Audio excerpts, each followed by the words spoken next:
Hey friends, sorry for the lateness.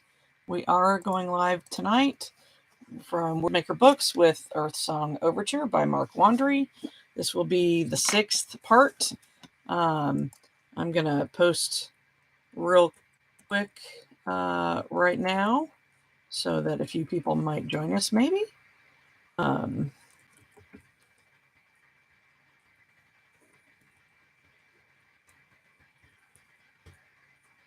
Sorry, I can only do so many things at once these days. Let me get the right book in here. Anyway, we had a little technical difficulties, but we're getting there. And give me just a minute to get these posts made, and we will get started. And let's see, I need to go over here to the Merc Guild also.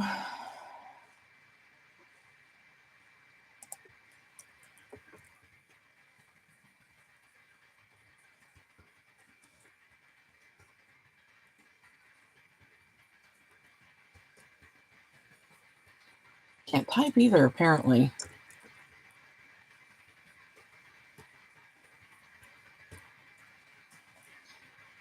All right. Picture. See all these things I do before I go live usually because they're boring, but they're necessary. All right, let me get this link posted real quick. Paste and go. Okay. All right, now,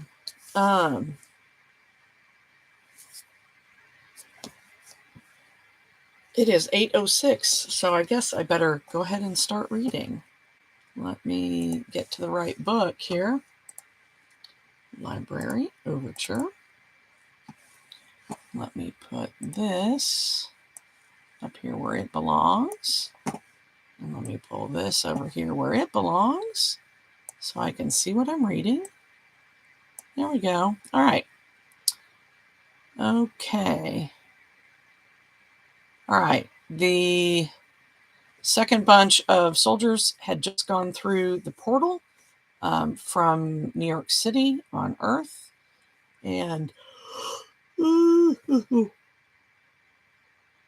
sorry, folks, I even took a nap.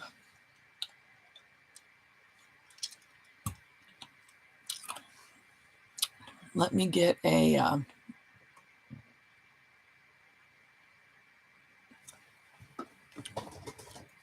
be right back.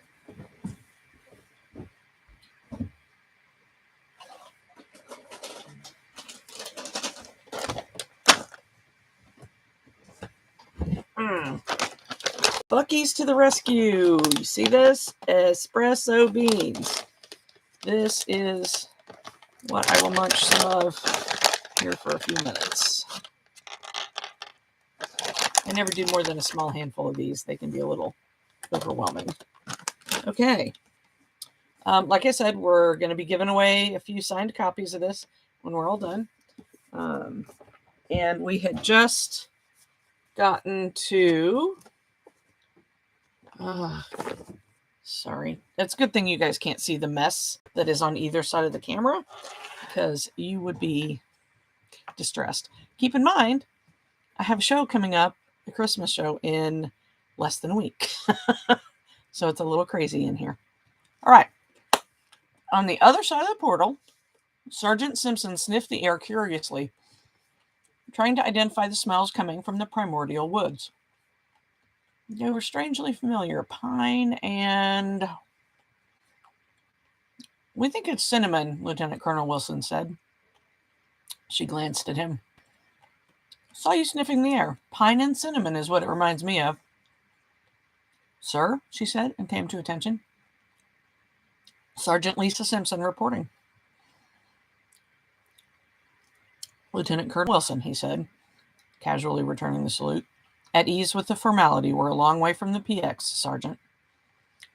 Lisa nodded. Lisa Simpson, bet you caught it for that name. You have no idea, she chuckled and sniffed the air again. Pine and cinnamon. Makes sense, sir.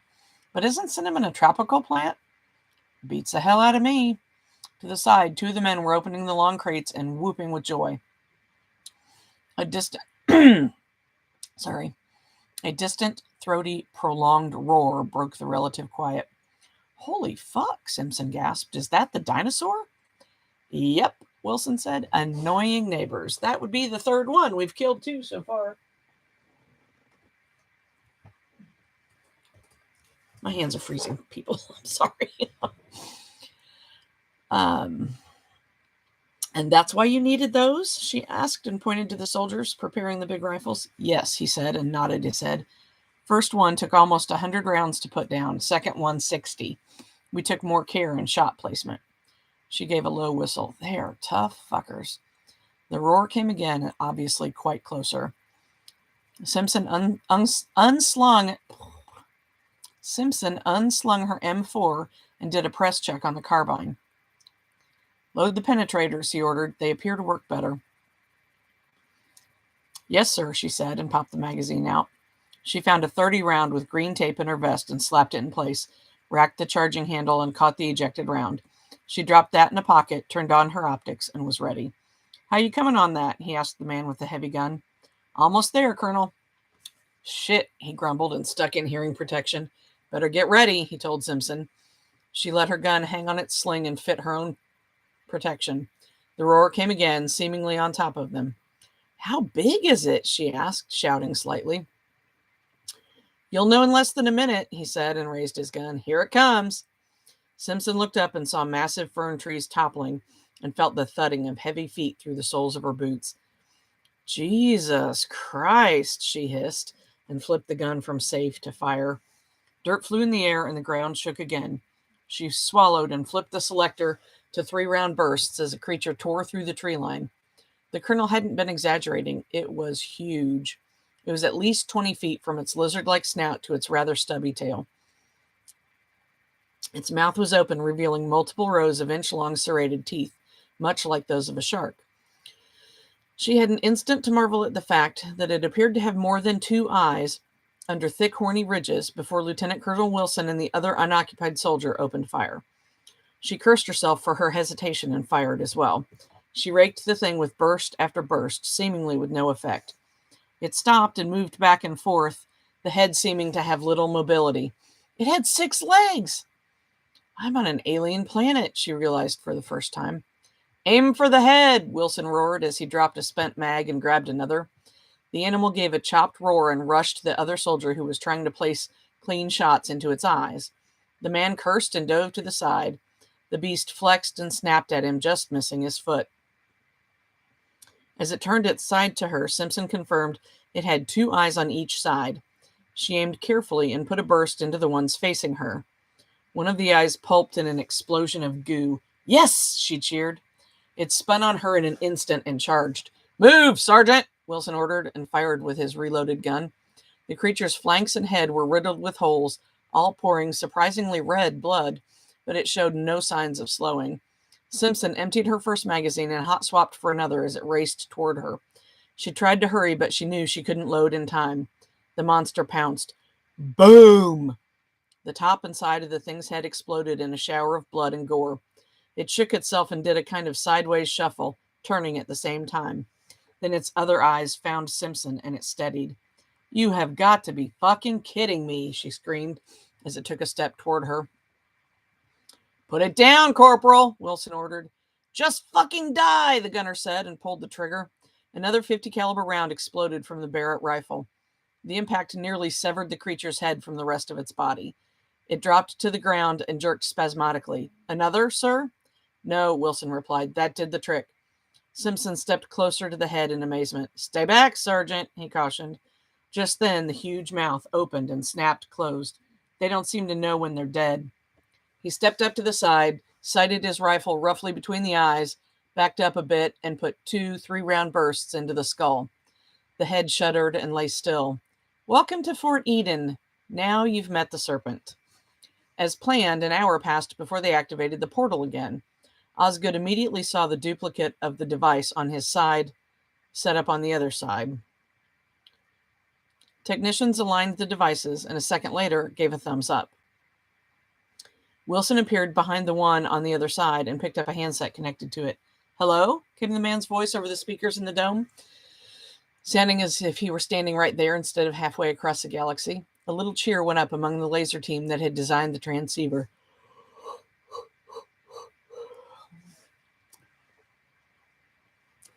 "Reading you loud and clear," Osgood said into his headset. Simpson was there, looking a little ashen, with blood on her hands up to the elbows. "Is everything okay?" he asked. "Fine now," Wilson said, and held up a spent .50 caliber casing. "Just had to deal with the noisy neighbors." Osgood could see a couple of men starting a bonfire while another stood watch with the biggest, longest rifle he'd ever seen in his life. The hardware was a big help. "Glad to hear it. Now that we have communications, can you begin transmitting the accumulated memory of the instruments we've sent?" "You got it," Wilson said, and hit the button on the tablet that controlled his end of the link. "I've also got this," he said, and held up an SD card. He popped it.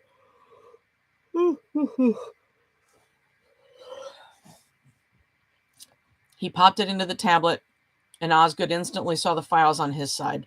"Thought you might want to meet the neighbors."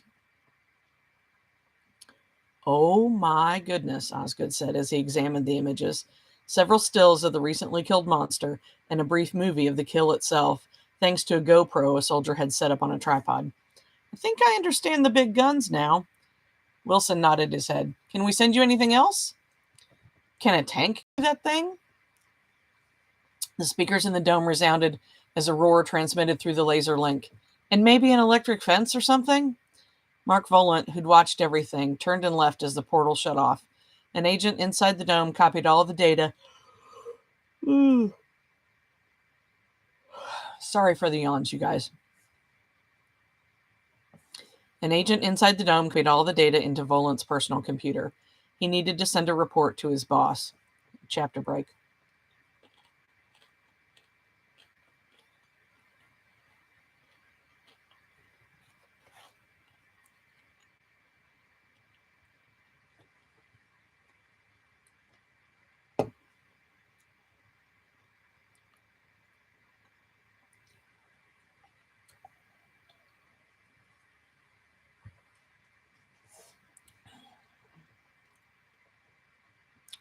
Many people were up the evening of the 21st watching late-night television.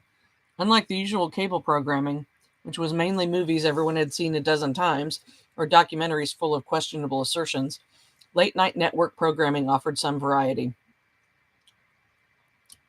Dr. George Osgood was in his trailer, perched on a stool in front of a half-dozen LCD monitors, correlating data from the alien world. He had received gigabytes of sensor data and images via the successful laser transceiver. Luckily, those communications didn't need a transition to work, just someone to step up on the dais every 10 minutes. A few miles away, Victor sat in the quiet inner sanctum of his new church. Everyone else slept while he contemplated his readings of the Bible and practiced a new skill, meditation. The late-night show played in the background, and he listened subconsciously. Further east, Billy Harper flopped on his faded couch and, 2 cans into a six-pack, hoped sleep would overtake him soon. The half-eaten pizza next to him was now the same temperature as the body he'd accidentally come across that afternoon while investigating a strong-arm robbery. 2,000 miles away in Seattle, Mindy Patoy was in the little apartment included in her SETI per diem. It was 9 p.m., and she'd just finished a day of chewing data for SETI and was now abusing her unlimited computer access. She knew it would upset Harold if he found out she'd taken down 2 of the 4 redundant processors for her own personal project. Then again, she figured since she'd helped pay for them, it was fair. The computers were working over the digital images that kept coming in from Dr. Skinner. Pictures of an alien sky. After living her whole life dreaming of detecting life on other worlds, she could now see it. The problem was scant information for finding out where that world was. "It's all familiar in one way or another," she said to the empty studio. "There's got to be a key somewhere." She'd looked at a picture of the sky and thought she recognized something.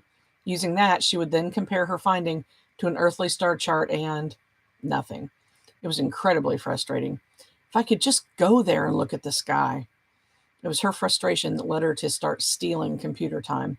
She used that time to assemble the entire night sky of the other world, one picture at a time. "Maybe it's another galaxy," she said after another lead died. "Or an alternate universe?" She laughed and shook her head. This wasn't an episode of Fringe. On the TV opposite her workstation, the talk show host made a joke about a celebrity's propensity to use various illegal drugs. He was about to deliver the punchline when the broadcast cut. "Breaking news alert," the voice announced, and she glanced over at the screen. "Just in from our London bureau. An amateur astronomer working in her private observatory just outside of Dorchester has made a surprising and perhaps horrifying discovery." The TV changed to a picture of Alicia Benjamin standing next to her hand-built observatory. Mindy clapped and whistled. The deed was done. It was evening, and the end of her telescope pointed skyward through the open doors. She was looking up at the stars with a worried expression on her face. The announcer continued. "Ms. Alicia Benjamin studies comets for a hobby and makes a modest income from allowing public access to her tiny observatory, mostly to students and curious tourists. However, one day several months ago, she was observing an asteroid when she made a startling discovery." The image cut to Alicia sitting before a bank of monitors filled with astronomical data that Mindy found all too familiar. "I was using LM-245 to verify my telescope's positioning after a repair. That rock is an old friend. I love to look at it. It's a favorite Earth crosser of mine." The image cut to a random scientist for details. An Earth-crossing asteroid is any one that routinely passes the orbit of Earth. There are thousands of them in our solar system, from the size of a grapefruit to hundreds of kilometers in diameter. LM-245 is medium-sized, about as big as Manhattan. The scene cut back to Alicia. "I locked LM-245 in a live view and was about to look for comets again, but when I looked back, it was gone. It disappeared. An asteroid 12 miles long just disappeared. So I ran back my recording and saw this." The image cut away to show the grainy recording of the distant bowling pin-shaped asteroid floating in space. It had a slow, almost majestic tumble, like a slow-motion recording of a bowler taking out a 7-10 split. Just as Mindy had seen many times now, a sudden flash of blue light on the other side of the asteroid threw it into stark contrast for an instant, enough to make the image blur slightly as the sensitive camera struggled with the rapid change in exposure.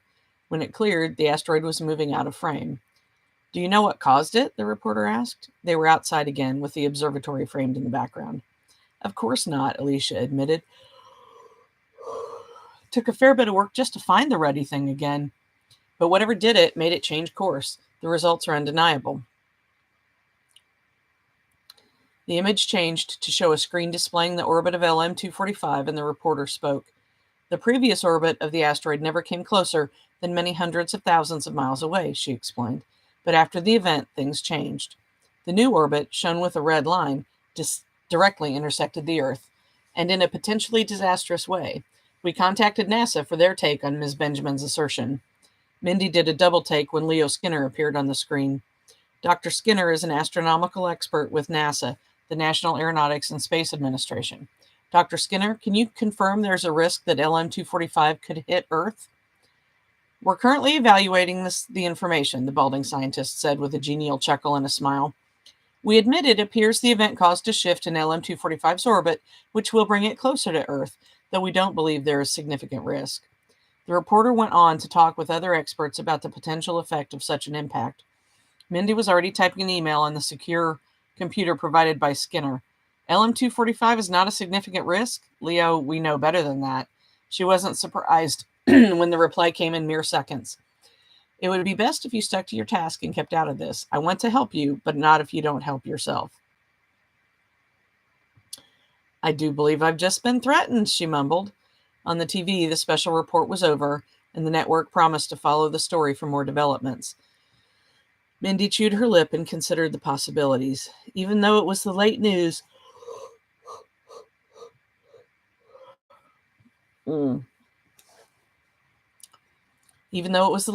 millions saw it on TV.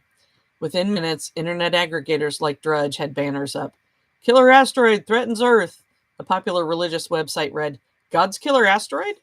Alex Jones was wondering if this was a plot by the liberal left to destroy religion in America, while HuffPost believed the Republicans had used NASA to make a terror weapon. Mark Volant sipped his beer and made a note in his report suggesting that operational security at the Dome be moved to Stage 3. Osgood, in his own trailer, considered what this would mean to their research.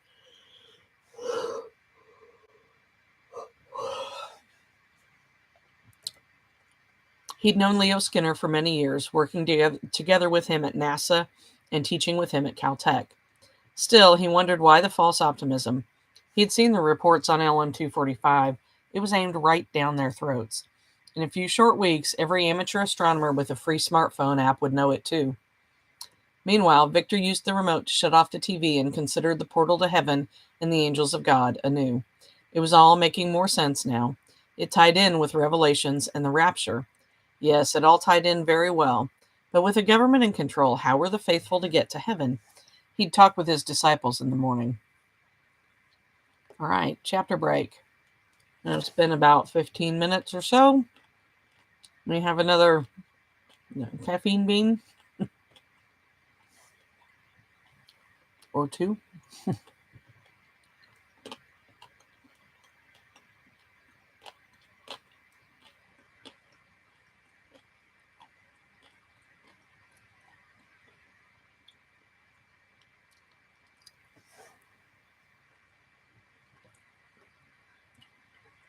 Chapter 7, Intermission. In a command bunker deep under Tel Aviv, an intelligence analyst for the IDF, the Israeli Defense Forces, worked furiously. One of his jobs was to monitor world news agencies for stories that could cause security concerns for the Jewish state, both directly and indirectly. A few days ago, he'd come across a series of images. They featured glowing sculptures or statues that were in many of the countries around the world. He'd filed the images away with a note to follow up with the translators. Shortly after watching the U.S. news report on the asteroid, he received a data file. It was from one of their assets in the United States. All the major countries and many of the minor ones spied on each other. It usually wasn't to do harm, but to keep informed of major developments. You could find out your country was a target in many ways, and careful spying was one of them. This agent was a government contractor working in particle physics. Much of what he passed along wasn't considered higher-order intel. He had sent a few notes about American lines of research in relation to directed energy weapons to those who handled that sort of thing. And once he'd found out about a bureaucrat's affair during a state function. When the analyst reviewed the report forwarded to him by his handler, he almost filed it away as misdirected until he glanced in the encrypted file and found a single low-resolution image. It was of a glowing circular statue. Instantly alert, he read the report from the agent and then reopened his own file on the statues. With a growing feeling of dread, he recalled the news story on the asteroid and placed a phone call to another section of the intelligence office. It was 6 a.m. the next day in Tel Aviv when the news report hit the wire. It took almost an hour to wake up the people he needed to question and another 2 hours to get the answers he wanted. By lunch, he had a complete briefing ready. He contacted the director of Mossad and scheduled a meeting. While he waited for the meeting, he made a map with all the confirmed sightings of the portals. There were none in Israel. The closest was in Egypt. He rubbed his eyes. The day had just begun and already he was tired. By the time the meeting started, he was ready. Another chapter break.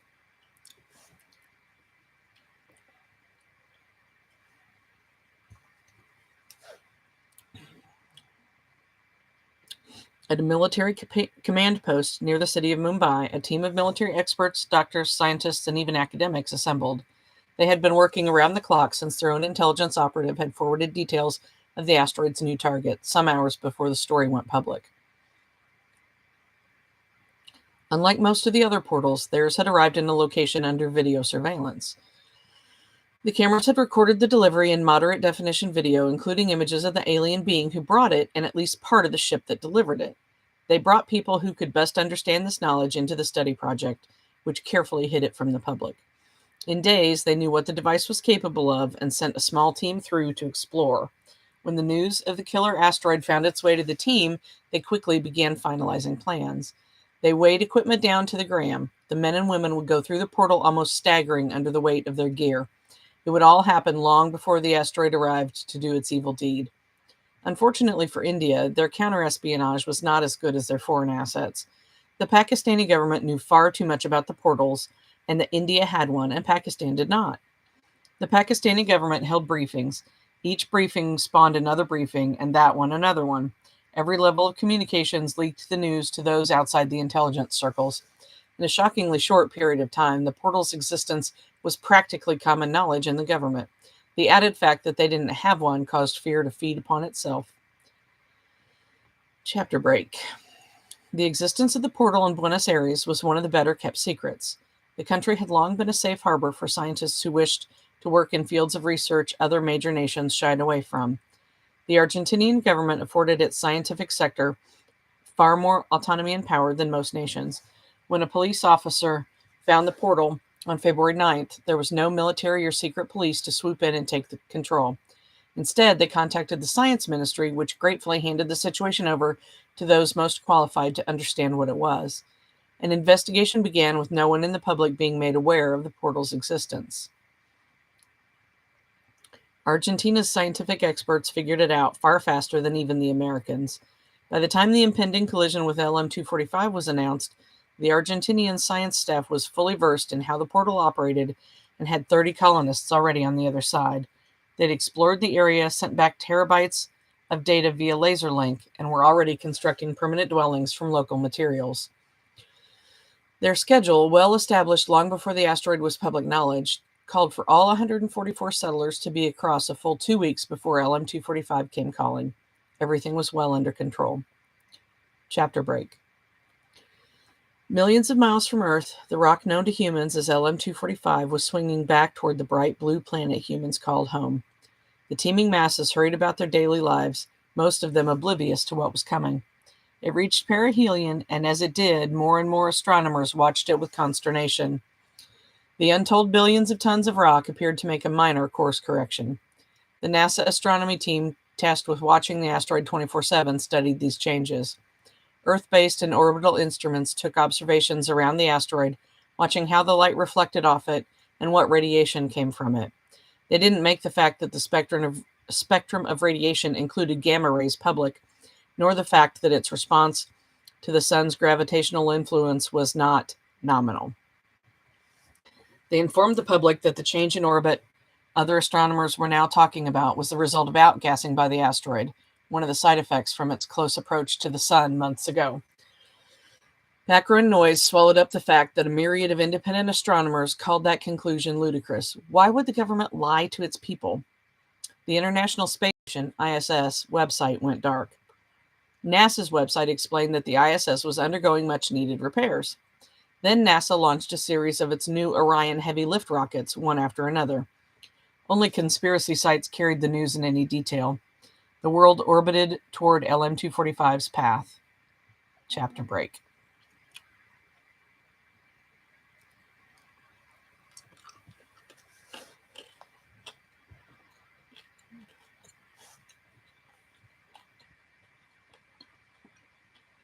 Chapter 8, April 22.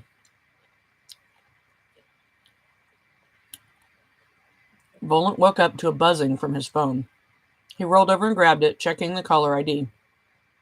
Director was all it said. Instantly awake, he slid his finger over the green handset icon. Volant, he said. That was some special news story last night, wasn't it? As always, electronic masking slightly distorted the man's voice. Volant had never met the man in person. His sector director was unknown to anyone under him. It was one way the NSA maintained compartmentalization at his level. They were effectively off the books. Yeah, Volant agreed. Of course, the director expected Volant to know about it. He doubted he'd be where he was if he hadn't known. Minutes after the story aired, 3 of his assistants emailed him with details of the story. Volant stayed wired into these sorts of things. It was his job to know before most other people did. So that thing's going to hit, isn't it? Yes, the voice said. The monosyllable reply to a world-altering event turned his bowels to water. Puts that portal thing you have there in a whole new light. I don't want any more soldiers going through. That's going to be a problem, Volant said. Why is that? There are only 4 soldiers over there now, and those dinosaurs are a serious threat. They're expending ammo at a furious pace. There are several attacks per day in unpredictable intervals. They'll get tired quickly, and then someone will fuck up. The director grunted on the other end. So, what do you recommend? the director asked after a short pause. Send over the rest of the team. Let them secure a beachhead. They're loyal soldiers, special forces. They're a good choice regardless of the game plan. Okay, there's more? Yes. I'd go with Osgood's suggestion of sending a couple of scientists after the soldiers. We must get a handle on how to live on the other side. We don't want to get over there and not be able to grow anything or get killed by some bug. You're assuming you were going then? Yes, I am, Volant said without hesitation. You've done a good job so far. If you don't fuck this up, you get a ticket. There are only 144 seats on this bus, Volant. It's rarefied air you're breathing. I'm sure I'll get to meet you in person when we're all done, Volant said. There was a chuckle from the other end. Send a couple of scientists. Make sure they're redundant. I don't want to send a crowd of people we'll have issues with later. Get me? Yes, sir. Any clue where this planet is? Osgood says he's working on it. Okay, the director said, and ended the call. Chapter break.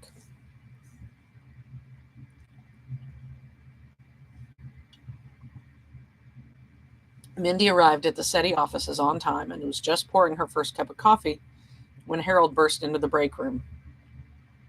2 of the redundant processors went down last night, he said, cursing and kicking the waste paper basket. We lost about 8 hours of processing time. Mindy didn't look up from stirring non-dairy creamer into her coffee, certain her fair complexion would give her away. Guilt was far too easy to read on a redhead's face. Breaker trip or something? She asked, careful to make her voice neutral. Programmers, sure, he said. She suppressed a sigh of relief. I think we've been overtaxing them. Any luck with those donors? One of her jobs was to put a pretty young face on their fundraising efforts. Regular donations kept the doors open and coffee pots brewing, but to increase processing power took regular infusions of capital, which were often hard to come by. It was almost as hard as getting radio telescope time. I have some leads. Look, Harold, why don't we spend a little less time on the alien signal? I mean, it's using up most of the supercomputer as it is. Sure, the benefactors like that stuff, but the public is put off by it. Working on the fake ET signal? No way, he said. We're getting close, I know it. Besides, it isn't fake and you know it. The only problem was they weren't close. Decoding the signal was like chasing your tail. It was complicated and there seemed to be no way to decipher it. There was no Rosetta Stone, as it were, and there just wasn't enough of it to work with. Mindy was beginning to think they could let all the supercomputers in the world work on the signal until the end of time, and they'd still get nothing back. She also knew he was being stubborn for her sake. She'd been the one to find the signal, and it had all but destroyed her career. The decision had been hers, but he'd stood behind her. She knew why, of course. Most girls learned to recognize a guy who had a crush on them early on. I'll keep at it, Mindy said, and Harold left. She turned back to her computer and vowed to be more careful about how much processor time she used from then on.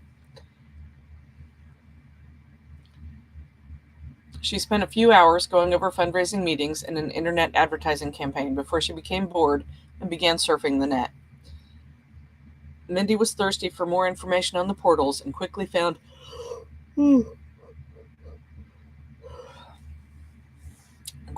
additional proof that there were several more, maybe many more. Using search engine tools, she found additional images of the alien artifacts in Japan, Russia, China, and elsewhere. The images were older now, few were recent. The world's governments realized the portals were something important and had begun to clamp down on published images. Then she found an unexpected website in her search results. Church of the Avatar of God, she said. What the heck? She clicked on the link. The page, while not complicated, was well constructed.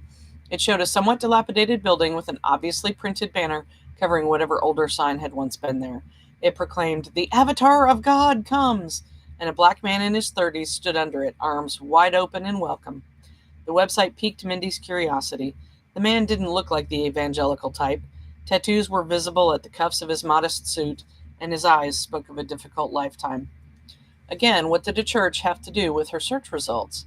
One of the links inside the page was the Portal of God. Oh, Mindy said, and clicked it. Unlike other images of the portal she'd seen, this one was drawn, not photographed. Even so, the detail was startling.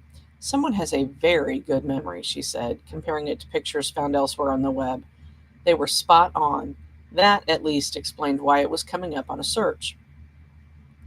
She examined the drawings in more detail and quickly realized something. The drawing had details she'd never seen before. There were little circular spots around the portal. She counted 144 of them. There were symbols as well, some drawn in details, others just fuzzy. As with the spots, there were 144 symbols. The detail in the drawing was simply stunning. Someone sure likes 144, she mumbled. Her half grin slowly faded. It gnawed on her for a quarter of an hour as she prowled other portal images for confirmation of the detail she'd just seen. After a time, she admitted defeat. Still, the number 144 continued to bounce around in her head. She finished the arrangements for a fundraiser for the following week, and several hours went by. She was thinking about a cup of coffee when it hit her. The signal! Mindy accessed the organization's data system and called up the file on her alien signal. There were dozens of subfiles associated with the signal analysis. She opened the one labeled Construct. The signal broke down into 12 millisecond blocks, 12 blocks per group, and into semi-repeating segments of 144 blocks each. 12, 12, and orders of 12. Someone really loves 12, she thought. Someone who sent a signal from space, and someone who delivered portals all over the planet. Somehow she knew there were 12 portals on Earth. She just knew it. Within the signal files was the origin data. It was that data which had undone her when she'd made the announcement. It showed the likely transmission point of the signal. Her elation was short-lived when as she considered. Was the radio signal she'd partially received a first attempt to contact them? When it failed, had they sent the portals instead? Or worse, was the signal necessary to operate the portals? Damn it, she cursed. I wish I could see those portals myself. She considered the question of communication. They recorded the signal 7 years ago. Their best guess put the signal origin close to 650 light years distant, near Betelgeuse. If that were true, it had to have been broadcast around the time when the Great Famine was killing millions in Europe. So the idea that the portals were a result of getting no response from the transmission was, on its face, somewhat ludicrous. She continued thinking. If the message was linked to the portals, what exactly were the aliens trying to say? And why send a message back when humans hadn't even discovered the light bulb? Chapter break. When Lieutenant Billy Harper arrived for his twice-weekly briefing at the 14th Precinct, he found an unwelcome surprise. On his desk, in the office he shared with 3 other investigators, was a notice. See the captain upon your arrival, read the note, written in a neat hand he was quite familiar with. Billy stared at the note for a minute before crumpling it up and tossing it into the garbage. Problem, Harper? Billy glanced over to see Lieutenant Orlando, one of his office mates, coming in with a steaming cup of coffee. I gotta see the captain, Billy said with a dark look. Oh shit, Orlando chuckled. You screw the pooch? No clue, Billy lied. I'll see you at the briefing later. The other man grunted and sipped his coffee. Billy dropped his computer bag in his chair, slipped off his suit jacket, and tossed it over the back of his chair before heading out.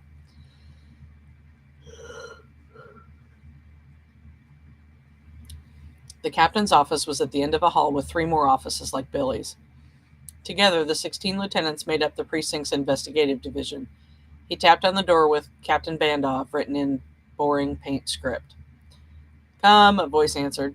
Billy pushed the door open. His captain was sitting behind his old, battered desk with a look of annoyance on his face.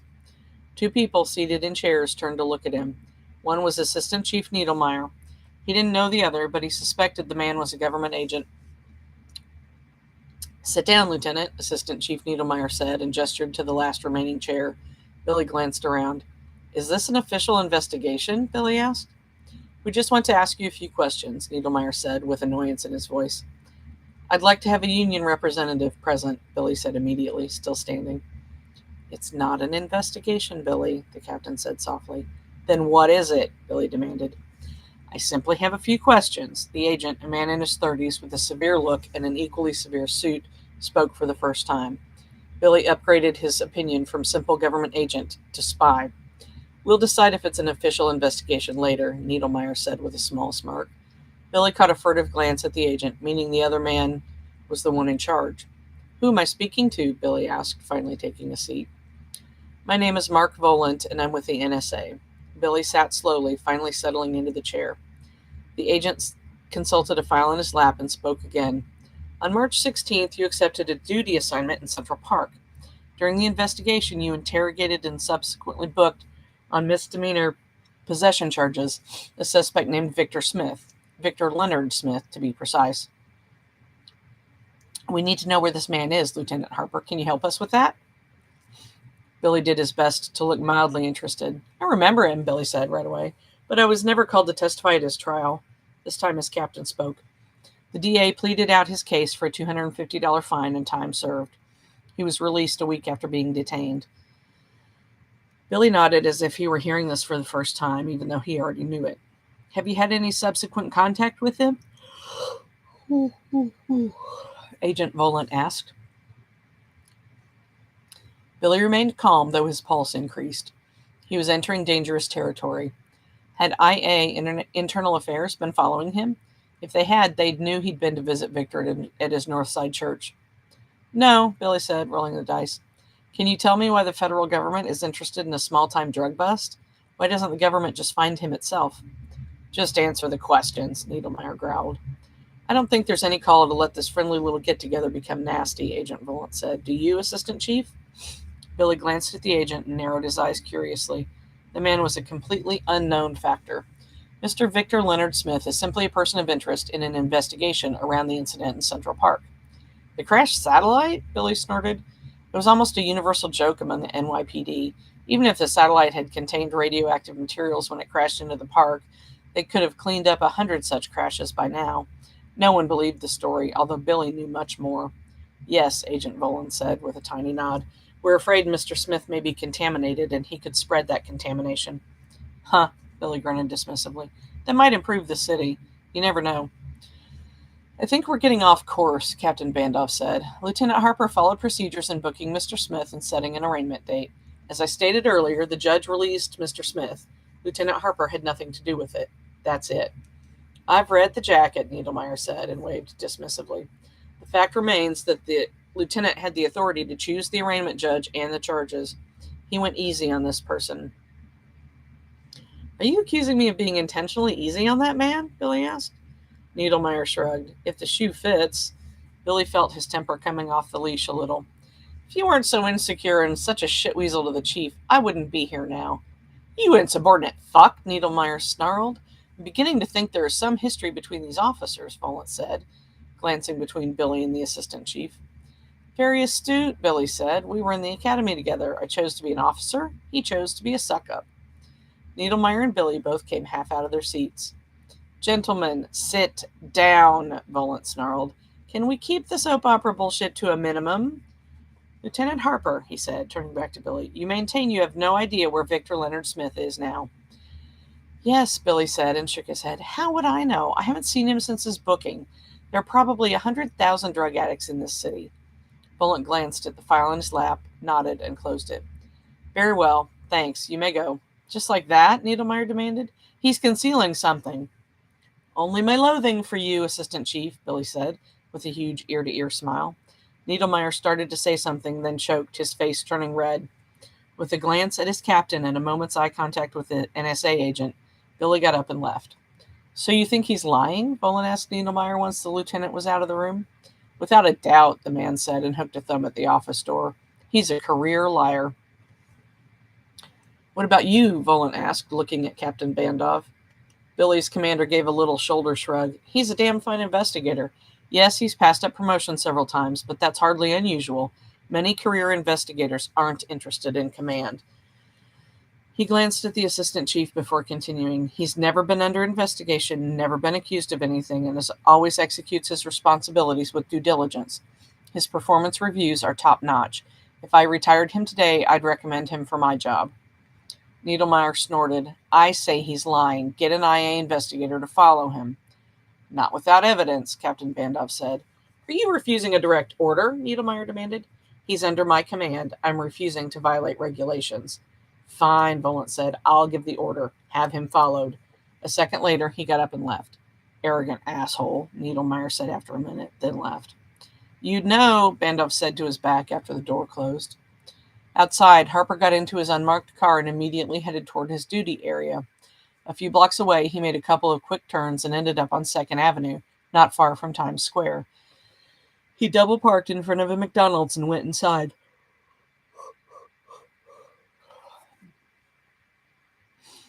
Billy bought a burger and sat down. Using his personal cell phone, he accessed the restaurant's free Wi-Fi and logged onto the web. He pulled a card from his wallet, checked the web address, and manually typed it in. The banner for the Church of the Avatar of God came up. Finding the button labeled Contact, he clicked on it and started typing. Later, driving through the bustling streets of New York City, he tried not to notice the unmarked car following him. As he went about his duty responding to calls and taking reports, that car or another was always there, just within view, with two men sitting in the front seat wearing sunglasses and conspicuously not looking at him. Hours later, when he drove home and parked in his customary space, the undercover car parked less than a block away. No one got out when its lights went off. Billy pretended to take no notice of it and went inside. All right, there's another chapter break, and we've been going for about 45 minutes, so we're going to stop now. Thanks again for watching and listening, and if you enjoyed this video, please click the thumbs up and subscribe to our channel. We do this reading every Tuesday, Thursday, and Saturday at 8 p.m. Eastern, and we hope you are enjoying it, and we hope to see you all soon. Thank you. Bye.